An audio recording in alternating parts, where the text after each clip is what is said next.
Olá a todos, estamos de volta para mais uma aula. Estamos trabalhando o livro Criando União. Vamos falar sobre o capítulo 4, no qual o tema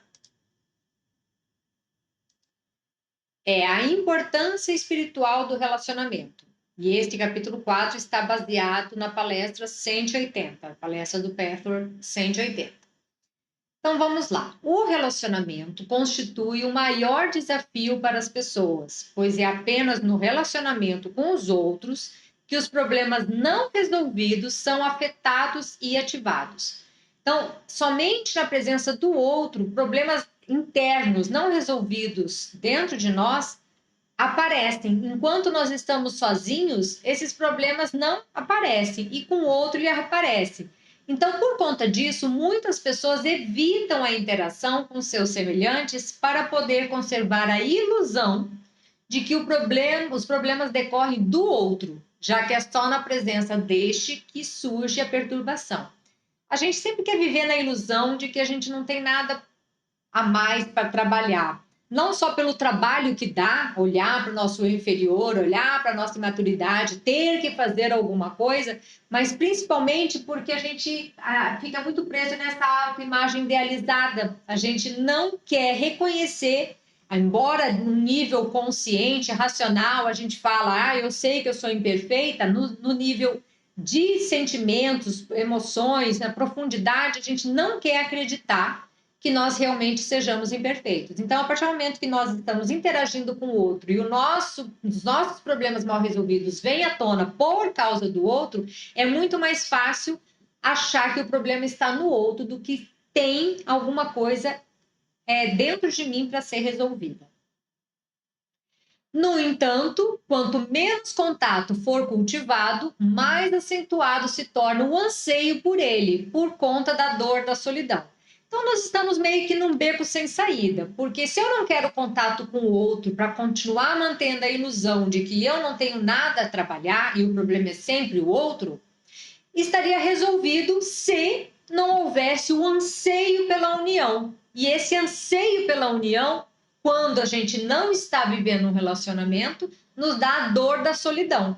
Então, a gente está numa dualidade. Qual é a pior dor? É a dor de se relacionar e ter que ver as questões destrutivas de cada um de nós? Ou a dor de se isolar e ficar vivendo na solidão?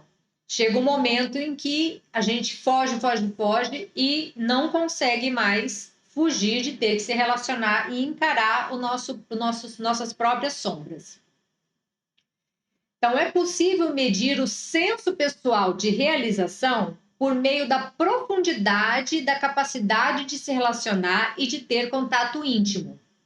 É importante lembrar que o retraimento pode ser muito sutil e não ser exteriormente perceptível.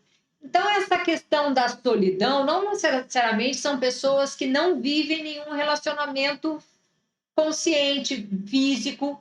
Às vezes pode até ser relacionamentos que duram anos, 20 anos, 30, 40, 50 anos de casamento, porém eles estão mais separados, são duas pessoas que vivem mais separados do que com contato, porque toda a gente consegue medir a nossa capacidade de entrega pela profundidade dos nossos relacionamentos. Se for no nível muito sutil, fica exteriormente imperceptível que não está havendo contato. Mas se a gente olhar para dentro, a gente sabe que mesmo estando cercado de pessoas, estamos vivendo em solidão. Há uma diferença em viver em solidão e viver numa introspecção sadia. Há momentos em que a gente precisa, sim, de um espaço nosso. Não é disso que nós estamos falando.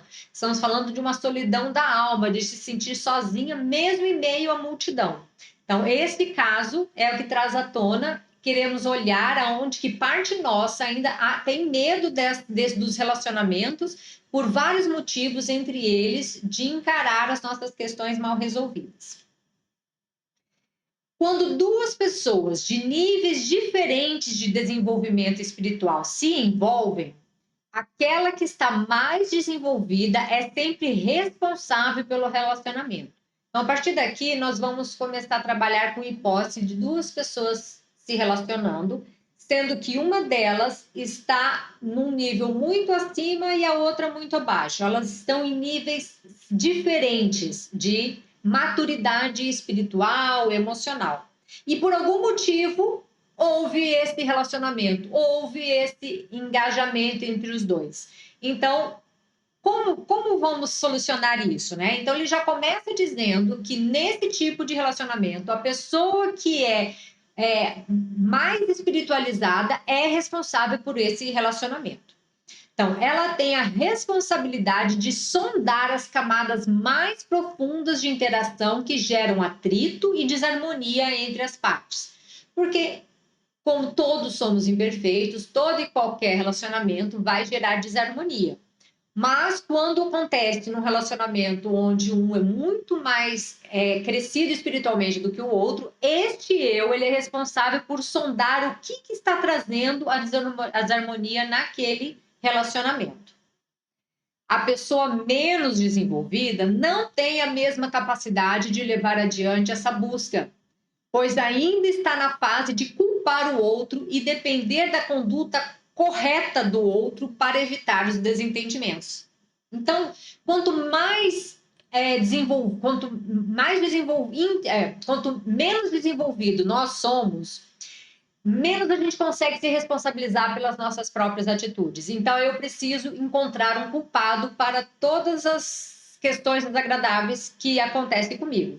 Então, num relacionamento onde tem uma pessoa menos desenvolvida, é esse o papel que ela vai fazer. Ela vai estar sempre jogando no parceiro a culpa do porquê que o relacionamento não está dando certo. E aí a pessoa mais desenvolvida, isso pode até parecer injusto, vamos dizer assim. Por que a pessoa mais desenvolvida é responsável, é ela que tem que sondar, é ela que não pode esperar que o outro seja maduro o suficiente para conseguir fazer os passos dela. Realmente o outro não tem essa capacidade. E se essa pessoa mais desenvolvida escolheu essa pessoa menos desenvolvida, essa é uma questão da pessoa mais desenvolvida de ter que se trabalhar. Do porquê que ela fez isso. Tudo precisa ser olhado. Ela não precisa viver para o resto da vida nesse relacionamento, mas ela precisa entender o que a trouxe para esse relacionamento e como lidar com ele. Então, a pessoa menos desenvolvida está mais presa ao erro fundamental da dualidade. Qual é a dualidade? Apenas um de nós está certo. Né? Um está certo e o outro está errado. Ou, não é e. Os dois estão certos e os dois estão errados. Nós já trabalhamos isso numa palestra da dualidade, que está aí no nosso canal. É muito importante entender essa... E todos nós, de alguma forma, estamos presos na dualidade. Todas as nossas confusões de relacionamento estão envolvidos em acreditar de que tem um certo e um errado. Então, aqui num nível mais profundo, porque nós estamos falando de relacionamentos, volta essa questão da dualidade. Quem está certo e quem está errado. Então, a pessoa menos desenvolvida está presa na dualidade, que apenas um de nós está certo. E, com certeza, ela não vai dizer que é ela que está errada. Então, o errado vai ser o parceiro. Essa pessoa se sente inocentada quando o outro tem algum problema, embora sua participação negativa possa ser muito mais grave do que a do parceiro. Então, essa pessoa menos envolvida, que está presa na dualidade, que tem um certo e um errado, quando ela enxerga um erro no outro, isso basta. Esse único erro, que pode ser mísero, pequeno, mas ele simplesmente a justifica perante a própria consciência. Então, não sou eu que estou errado. Se ele tem esse erro e um está errado, é ele e eu estou certo.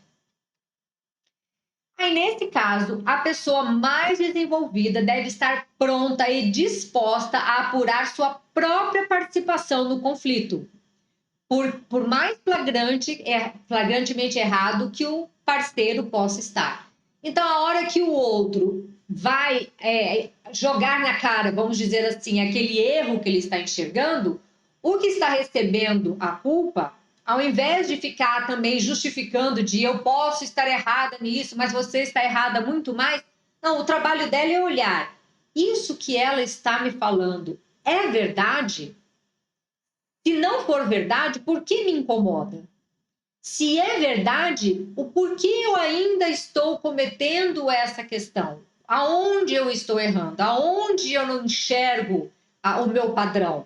É isso que a pessoa mais envolvida pode fazer pelo relacionamento. Ela pode fazer isso por ela. É por isso que ela, de alguma forma, encontrou um parceiro mais imaturo, vamos dizer assim, porque de alguma forma ela sentia que ela precisava de um parceiro imaturo para cutucar as questões ainda mais profundas de que ela tinha que trabalhar, que talvez no relacionamento mais maduro não aparecesse, não viesse à superfície.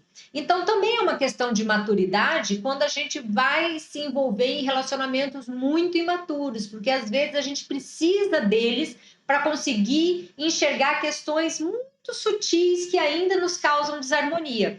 Então, esse é o papel da pessoa mais envolvida no relacionamento quando está num problema com a outra pessoa na qual ela não quer enxergar a sua parte na responsabilidade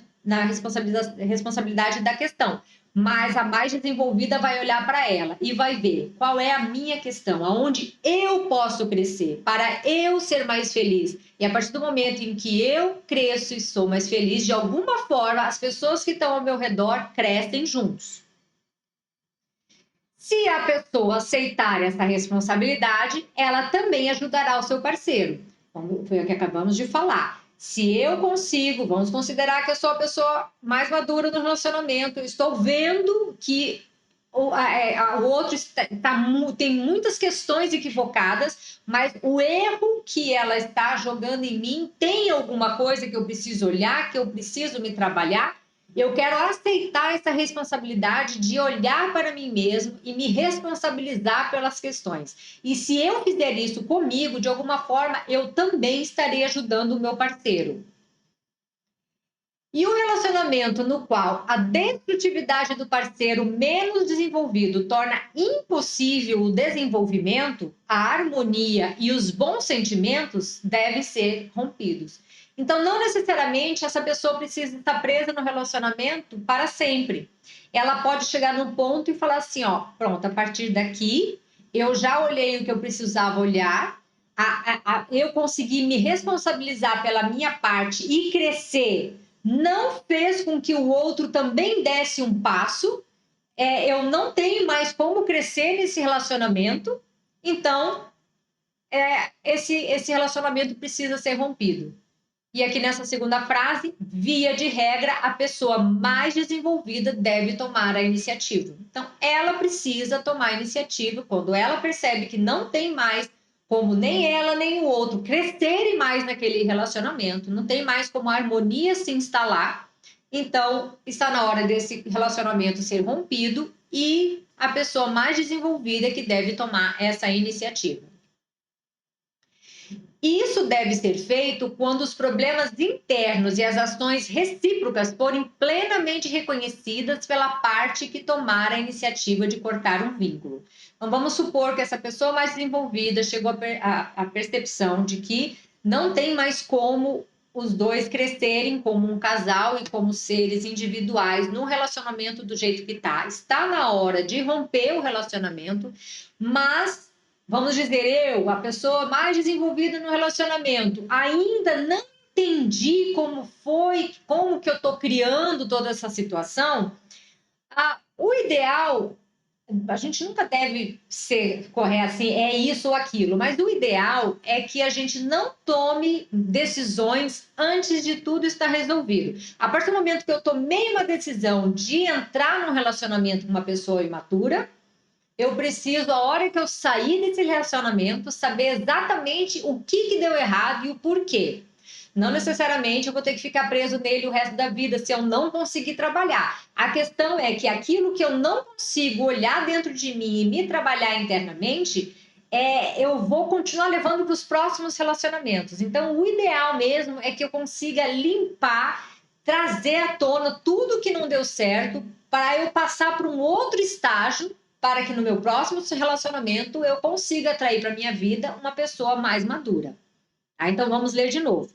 Então, isso, o rompimento, tá? Pela pessoa mais desenvolvida. Isso deve ser feito quando os problemas internos e as ações recíprocas forem plenamente reconhecidas pela parte que tomar a iniciativa de cortar o vínculo. E por quê? Porque isso impedirá que esta pessoa entre em outros relacionamentos onde existam correntes e ações recíprocas semelhantes. Também significa que a decisão de romper foi tomada tendo em vista o crescimento de cada um, meu crescimento, o crescimento do outro, o crescimento do relacionamento em si. Então, tendo em vista o crescimento e não por despeito, medo ou fuga, porque isso também pode acontecer. Por mais desenvolvida que seja uma outra pessoa, ela também pode ter atitudes imaturas de romper simplesmente porque não está aguentando mais, porque está com raiva e vai jogar toda a raiva em cima do outro. Vamos trabalhar para nos responsabilizar por tudo isso, por mais que o outro seja imaturo e verdadeiramente tire a gente do sério. A gente precisa entender como foi que eu me coloquei nessa situação, me responsabilizar por ela, para verdadeiramente sair livre e aí o relacionamento ele termina em paz. Porque todo relacionamento que termina em guerra é um relacionamento que não termina.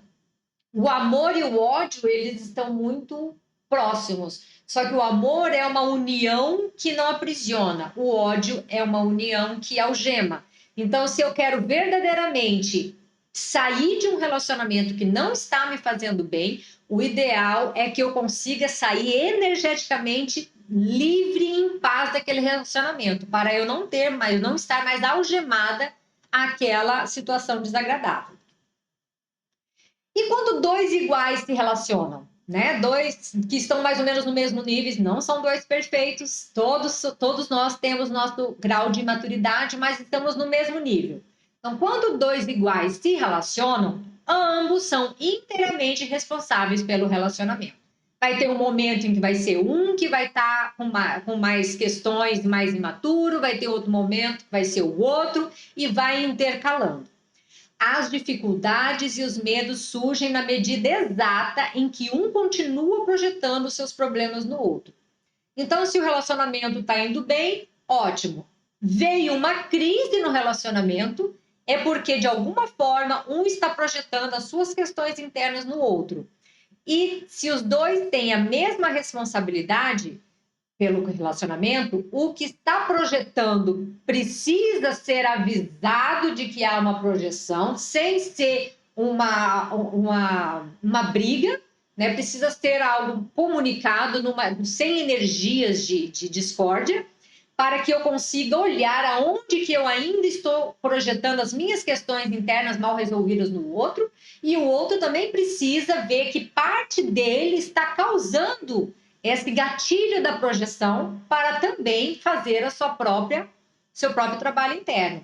Mesmo que o outro não tenha nenhuma culpa, vamos dizer, naquela projeção, ele tem a parte responsável de colocar um limite saudável, não deixar com que o outro venha atropelando, porque frear a imaturidade do outro também é um ato de amor. Às vezes nós temos um pensamento equivocado de que amar é aceitar a imaturidade do outro, deixando ele fazer o que for. Isso não é amor, porque a imaturidade do outro machuca essa outra pessoa também. Ela precisa aprender a crescer para ser feliz. Então, pode ser que a vida tenha colocado alguém mais maduro no caminho dessa pessoa para colocar um limite para essa pessoa parar de se machucar, parar de ser imatura. Mas lembre-se que todo o limite precisa ser amoroso para ser um relacionamento saudável. Se eu uso de subterfúgio, de que estou colocando um limite, mas na verdade eu estou humilhando, sendo orgulhosa, querendo pisar no outro, isso não vai adiantar, eu estou piorando a situação do outro e minha também, porque eu também estou agindo através do orgulho e da falta de caridade. Não importa o erro que a outra pessoa cometa. Se isso for motivo de perturbação, é porque deixaram de ver alguma coisa em si mesmo. O outro nunca é responsável por sua infelicidade pessoal. Eu costumo dizer de que uma pessoa imatura que erra, ela é responsável pelo fato em si, certo ou errado. mas ela nunca é responsável pelo sentimento que cresce no outro a partir daquele fato, daquela situação que ocorreu. Toda a infelicidade, insatisfação, indignação, injustiça, todo e qualquer sentimento mais desagradável que brote em mim é responsabilidade minha. Por mais equivocado que seja o movimento do outro, a atitude do outro, as palavras do outro, não tenho o poder de tirar a minha harmonia interna se não tiver algo em mim a ser trabalhado. A única forma de evitar tornar-se vítima da responsabilização e da projeção de culpa é evitar fazer isso com os outros. Porque como nós estamos sempre fazendo isso, eu faço com o meu parceiro, de alguma forma meu parceiro vai fazer comigo. A partir do momento em que eu resolvo me responsabilizar pelas minhas questões, eu não vou mais usar o defeito do outro, a imaturidade do outro como desculpa para eu não enxergar as minhas questões. Então, a partir daí, eu também consigo enxergar quando o outro está tentando manipular a verdade, tentando me colocar, me responsabilizar numa culpa em que não é minha. Então, quando eu começo a me responsabilizar pelas minhas questões, eu também não permito que o outro venha me responsabilizar por algo que não é devido. Quem adota essa atitude, vou ler de novo a de cima, tá? A única forma de evitar tornar-se vítima da responsabilização e da projeção de culpa do outro em cima de mim é evitar fazer isso com os outros. Então, se eu não quero ser vítima de alguém que esteja me difamando, eu também preciso olhar quando eu faço isso com o outro. A partir do momento que eu consigo verdadeiramente não fazer isso com mais ninguém, não usar mais nenhum dos meus raciocínios, da minha razão, da minha inteligência para conseguir manipular a verdade e fazer acreditar que o outro é responsável, quando eu estou livre desses subterfúgios do eu inferior, eu verdadeiramente consigo enxergar quando o outro está fazendo isso comigo. E aí eu ponho um limite, para assim, não, aqui eu não vou nem me sentir ofendida, porque eu estou enxergando, é claro que eu não vou cair nesse processo de me sentir responsabilizado pelo que vocês estão fazendo. Quem adota essa atitude sutilmente negativa deixa de perceber o que lhe fazem e assim transforma-se em vítima. Então, quem ainda não abre mão dessa manipulação do eu inferior, de querer manipular uma narrativa para colocar uma verdade que fica melhor aqui para minha autoimagem idealizada de eu não tenho nada de errado, eu posso até estar culpando o outro, fazendo uma projeção, não me responsabilizando, mas vão fazer isso comigo também. E depois eu vou me sentir uma vítima, coitadinha, injustiçada. Então, toda vez que eu estiver me sentindo nesse lugar, por mais que seja verdade naquela situação de que eu esteja sendo uma vítima, em que outros momentos você não foi a vítima e você verdadeiramente fez esse mesmo papel com outra pessoa e agora, porque tudo na vida é ação e reação. Agora eu estou sentindo na pele o que está sendo caluniado. O relacionamento perfeitamente amadurecido e espiritualmente válido precisa estar sempre profundamente ligado ao crescimento espiritual. Então, para um relacionamento ser profundo e válido, ambos têm que estar toda vez crescendo cada vez mais. A qualquer momento, cada parceiro serve como espelho do estado interior do outro e, por conseguinte, do relacionamento. Cada vez que eu olho para o meu parceiro e eu vejo algo nele que não me agrada, é o espelho que a vida está me dando para eu voltar o olhar para mim e fazer o meu trabalho, para eu dar o meu passo nesse relacionamento. E a partir do momento que eu dou esse passo, eu convido o meu parceiro também a dar esse passo. E esse relacionamento vão os dois crescendo, não necessariamente no mesmo passo. Às vezes um dá um passo antes e aí pede para o outro acompanhá-lo, mas essa é a função principal de um relacionamento saudável. O contentamento e a beleza, que são realidades espirituais eternas, estão ao alcance de todos os que procuram a chave dos problemas na interação humana, bem como da solidão no seu próprio coração. Então, você quer encontrar o contentamento e beleza? Vai lá, olhe para os seus relacionamentos que está ao nosso alcance, e trabalhe com eles e veja o que você pode aprender e crescer através dos seus relacionamentos. O verdadeiro desenvolvimento é tanto uma realidade espiritual, como são a satisfação profunda, a viva animação e o relacionamento feliz e alegre. E aqui nós terminamos. Vamos voltar. E nós terminamos mais um capítulo. Acredito que agora no mês de dezembro eu não vá conseguir fazer mais um capítulo. Se eu não conseguir, a gente volta em fevereiro. Combinado? Então, um beijo a todos e que vocês possam curtir e aprender com essa aula. Tchau, tchau.